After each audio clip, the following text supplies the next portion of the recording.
Hello friends, कैसे हो आप सब। आप सभी मित्रों का मेरे चैनल सन्नी एस्ट्रो मित्र में हार्दिक स्वागत है। वीडियो शुरू करने से पहले कृपया मेरे चैनल को सब्सक्राइब जरूर करें ताकि नई वीडियो बनाने का प्रोत्साहन मिलता रहे।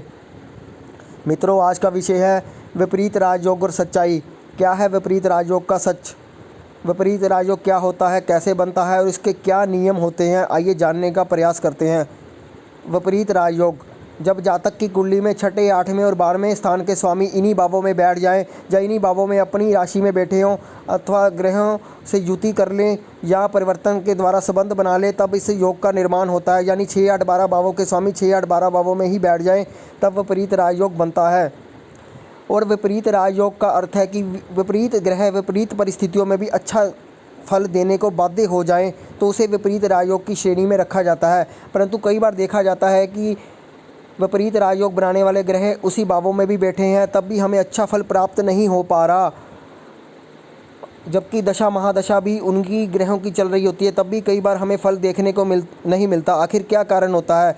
व्यवहारिक रूप से कई बार इसका फल हमें प्राप्त होता ही नहीं है, क्योंकि इसके कुछ विशेष नियम होते हैं जिन पर हम अक्सर गौर नहीं करते हैं। आज उन्हीं नियमों को जानने का प्रयास करेंगे। पहला नियम ये है कि लग्नेश कभी भी विपरीत राजयोग नहीं बनाता है। जी हाँ दोस्तों, लग्नेश कभी विपरीत राजयोग नहीं बनाएगा, चाहे वो 6, 8, 12 भावों का स्वामी ही क्यों ना हो। विपरीत राजयोग सिर्फ लगन का शत्रु ग्रह ही बना सकता है, जो लगन का विपरीत ग्रह हो। लगन का मित्र ग्रह इसमें शामिल नहीं होता है। जैसे मेष लगन की कुंडली हो तो मेष लगन में सिर्फ बुध ही एकमात्र ऐसा ग्रह है जो छठे घर का स्वामी होने के कारण और लगन का शत्रु होने के कारण विपरीत राजयोग बनाने की स्थिति उत्पन्न करेगा, जबकि मंगल और गुरु विपरीत राजयोग नहीं बना पाएंगे।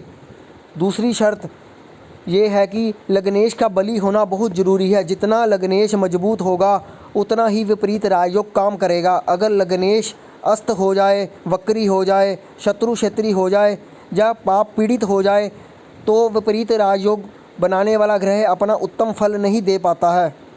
इसलिए लग्नेश का स्वस्थ होना बहुत ही ज़्यादा ज़रूरी है। तीसरा नियम ये है कि छठे, 8वें और 12वें घर के स्वामी लगन से थोड़ा कमज़ोर होना चाहिए, क्योंकि लगन हम स्वयं हैं। जब हम खुद मजबूत होंगे कभी सामने वाले इंसान से हम काम ले पाएंगे। जैसे लग्नेश, मान लीजिए नरेंद्र मोदी जी प्रधानमंत्री हैं, वो इतने सक्षम हैं कि सामने वाले विरोधी पार्टियों से अपना काम निकलवा सकते हैं। जो विपरीत ग्रह है यानी विपक्ष के ग्रहों को वो काबू कर सकते हैं। वो जो भी रणनीति बनाएंगे उसमें सामने वाले को सहयोग देना ही पड़ेगा। तो विपरीत ग्रहों से भी हमें काम लेने की कला आनी चाहिए। जब लग्नेश बली होगा तभी हम उसको ऑर्डर दे सकते हैं, नहीं तो छठे घर का स्वामी ज़्यादा प्रबल हो गया तो वो हमको दबा लेगा और खुद प्रबल हो जाएगा, फिर हमें बुरे परिणाम मिलने शुरू हो जाएंगे।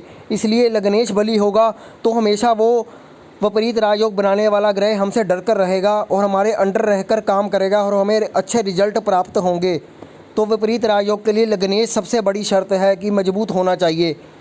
और चौथा नियम ये है कि विपरीत राजयोग हमेशा लगन कुंडली से ही बनेगा, राशि से नहीं बन सकता। कई लोग कहते हैं कि जिस राशि में ग्रह है उससे 6, 8, 12 में बैठ जाए तो विपरीत राजयोग बन जाता है। ऐसा कभी भी नहीं होता है। जैसे मान लीजिए वृश्चिक लगन की कुंडली है और 12वें घर का स्वामी शुक्र अगर 5वें घर में उच्च का होकर बैठ जाए तो अपनी भाव से वो छठे घर में चला गया तो ये विपरीत राजयोग नहीं बनाएगा। यहाँ पे उसके शुभ फल में कमी हो जाएगी, वो भी कुंडली के अनुसार वेरीफाई करनी पड़ेगी। इसलिए हमें ये सब चीज़ें देखनी पड़ती है। इसलिए विपरीत राजयोग बनाने के लिए सिर्फ हमें लगन पर ही ध्यान देना है और 6, 8, 12 भावों के स्वामियों पर ध्यान देना है। अगर हम ये सब कंडीशन देख लेंगे तो विपरीत राजयोग हम आसानी से समझ लेंगे। तो मित्रों, आज के लिए इतना ही। आगे अभी वीडियो में हम आगे चर्चा करते रहेंगे उदाहरण कुंडली के माध्यम से। तो कृपया अगर आपको ये वीडियो पसंद आया तो चैनल को सब्सक्राइब करें, लाइक करें, शेयर करें। धन्यवाद।